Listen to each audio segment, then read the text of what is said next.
All right, so today we're going to talk about Objective 27, actually the last objective for Unit 7, and we're going to talk about area of circles. So again, a formula that we've probably dealt with before, but we're going to use it maybe a little differently, and we're going to try to help us solve some different problems using the formula. All right, so let's talk about what we did last time. Let's recall what is circumference. So circumference is the distance around the circle like perimeter. All right, so circumference, distance around, and hopefully we remember the formula. The most likely formula we're going to use is circumference is equal to 2 times pi times the radius. All right, so we're also going to use that today. That's going to come into play. All right, so let's think about what is area. Well, we know what area is generally. So when it comes to a circle, we know it's the amount of space an object takes up, right? It's the area. It's like the rug on the floor. You just find out how much space, right? Or a tablecloth that needs to cover a table, right? How much space is that going to take up? So if we draw ourselves a circle, we know that we want to describe area not as the distance around, but as all of the area, the space that it takes up. So all of this area inside here. Okay, but we need a way to find area of a circle. I'll give you a second to look at this. So area of a circle, again, it's also related to pi and something else as well. So let's take a look at this video here. It's a pretty good simulation. I am going to narrate over it because I'm kind of going to skip around a little bit. All right, so I'm going to mute this. Okay. So the area for a circle, right, we spoil it right in the beginning. It's pi times the radius squared. But we want to think about where that comes from. So if you think of a circle, right, think of it like a pizza, and you cut it into, in this case, 8 slices. Okay? You can then rearrange those slices, kind of crust up, crust down, crust up, crust down, and you kind of slide them together, and they kind of make what looks like probably going to be a parallelogram, kind of close to a rectangle, but not quite.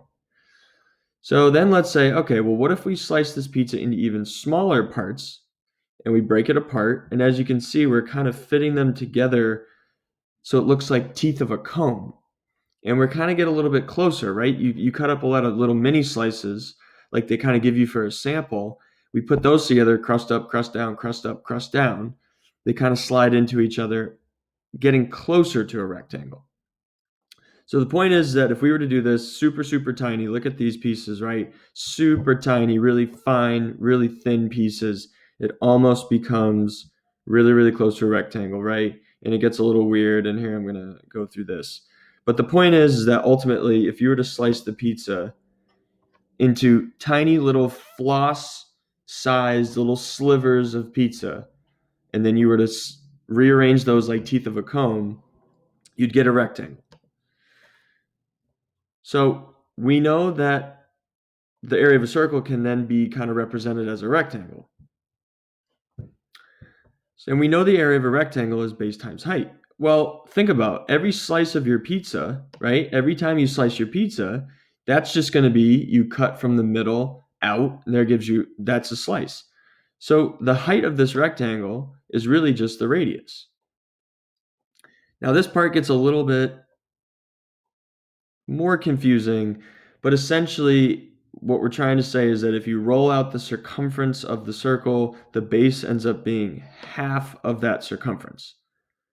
But we know that circumference is 2 times pi times the radius. So if we take half of 2 times pi times the radius, it turns out that the base is just pi times the radius. And we know to find the area of a rectangle, we do base times height.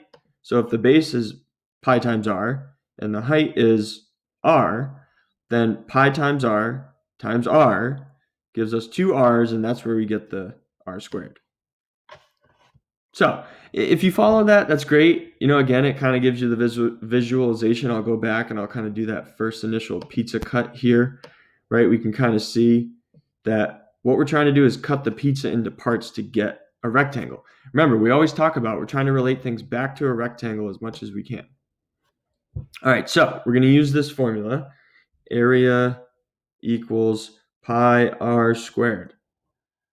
Okay, so let's do a couple examples. As a reminder, anytime you guys need to pause to make sure you can write something down, to refollow what I was doing, make sure you do that.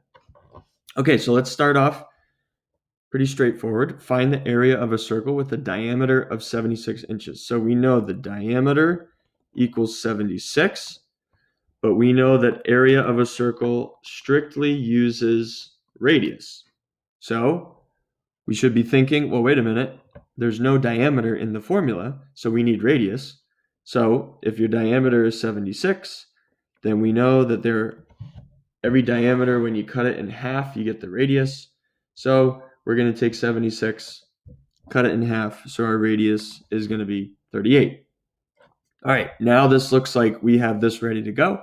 Let's use our formula, and we are going to use 3.14 to replace pi times 38 squared. Now, remember, it's not 38 times 2. Squaring it means to multiply by itself. So we're going to do 38 squared, which means times itself, then times by 3.14, and we should get 4,534.16. Our units, inches, and because we are doing area, it is squared. So remember, 38 squared, right? Squaring our radius means to multiply by itself. Let's try another one here. What is the area of a circular region with diameter of 6? Do not round. We are going to leave pi. So instead of using 3.14, we're going to just leave pi. And it'll be weird at first to leave a pi symbol in your answer, but you'll get used to it. It's going to stay there. It's just a symbol. It's a value that represents, the number around 3. All right, so what do we know? Diameter is 6. But we know that doesn't quite give us exactly what we need. So we know the radius must be 3. Area of a circle, pi times the radius squared. We are going to leave pi, right? We're not going to use 3.14. We're going to leave pi times 3 squared. Remember, right? 3 squared, meaning 3 times 3. So we usually put the numbers in front. So 3 squared is 9. Leave the pi. What's our units? Centimeters squared. So the area is just 9 pi centimeters squared. So again, it's something around a little more than 27, 28, 29, something around 30-ish, but we want to leave it in exact terms. So leave the pi. Okay, what is the area of a circular region with diameter 14? Good, this is our third time through now. So feel free to kind of go off on your own, right? We should have the pattern should be down by now. We're feeling good about it. The diameter is 14. We know that we want only the radius, so we have to use 7. Area equals pi times the radius squared. We are asked to leave it in exact terms. Leave the pi. The radius is 7 squared. 7 times 7 gives us 49 pi with our units. Remember, area is always units squared. Area is our units squared. Okay, so got those first 3 going. Hopefully feeling pretty good. Now remember, now we're going to use the formula to try to find something else that we don't know. This is a pattern that we've done now. We did it with rectangles, parallelograms, trapezoids, triangles. Now we're doing it with circles. So make sure at any point you pause it, feel good about where we're at, and then keep on going. So a circle has an area of 576 pi, and we are asked to find the radius. So we want the radius. Well, we know that an area of a circle, let's use the formula. pi times the radius squared. But now what are we plugging in? Well, wait a minute. We're plugging in area. We were told the area is 576 pi. We know that that's still equal to pi times the radius squared. And look at that. Our only variable left over is r. So before we do that, we need to cancel out everything around our radius. So how do we undo it timesing by pi? We're going to divide both sides by pi.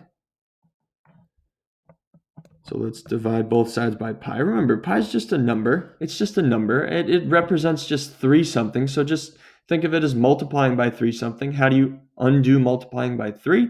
You divide by 3. So we're going to divide both sides by pi. Anything divided by itself cancels. So we get 576 is equal to r squared. And remember from Pythagorean theorem when we were doing triangles, what's that operation that undoes squaring?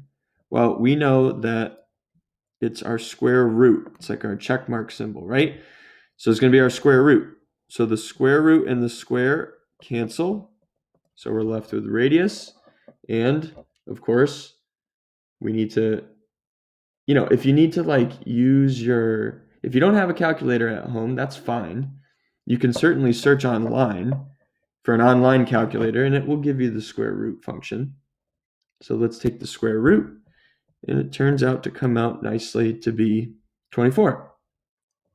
So we got radius is 24. Were we asked to find the radius? Yes, we want the radius. Boom. So the radius is 24, in this case, centimeters. It's just a measurement, right? We could measure it with a ruler, so it's just centimeters. Not centimeters squared, just centimeters. Okay, let's keep going with this. So a circle has an area of 9 pi centimeters squared. Sorry about that. 9 pi centimeters squared. What's the diameter? Okay, so we want diameter. Unfortunately, the formula for area of a circle doesn't spit us out diameter, but if we can find the radius, we can quickly translate that into what the diameter should be. So let's just go ahead and find the radius to start. We know we want diameter in the end, but we kind of need to do a step before that, and then will lead us to what we want. So we know area of a circle is pi times the radius squared. Sub in what we know. We know the area is 9 pi. So 9 pi is equal to pi r squared. Undo timesing by pi. So let's divide both sides by pi. 9 equals the radius squared. Take the square root. The square root of 9 we should recognize hopefully as 3. Otherwise use a calculator. That's fine. So the radius is 3. Are we done? No, because remember, go back to the top. We want diameter. So if our radius equals 3, we know radius is halfway across the circle. Diameter is the whole way across the circle, which means it takes 2 of that radius.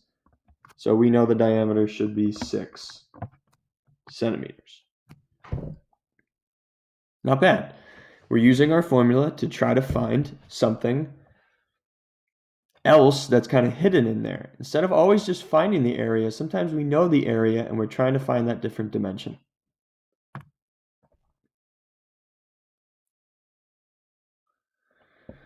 Okay, so now we're just combining a couple things here. Stick to what we're good at, stick to what we know, and the only thing in the end is that we're going to find circumference. That's okay. So look, in the end, we want circumference. So we want circumference, which we know we find by doing 2 times pi times the radius. Well, if we want circumference, then we must need the radius, right? That's the only way to find circumference. So we must need the radius. But wait a minute. We have a really good system for finding the radius when we're given the area of a circle. So let's just go do that. So we're gonna need the radius to ultimately, if we want circumference. So here we go. We know the area of a circle, right? It's a circle. So it's pi times the radius squared. What do we know? We know that this area is 625 pi. So that's equal to pi r squared. Keep doing our process, right? How do you undo timesing by pi? You can divide by pi. Look at that, the pi's cancel. So 625 is equal to the radius squared, and we know to undo squaring, we have to use our operation of the square root. So feel free, right? Use a calculator. What's the square root of 625? Turns out to be 25. Hey, look at that. So we have our radius. That's great. If our question was, what is the radius? Then we'd be done. Boom, 25 centimeters.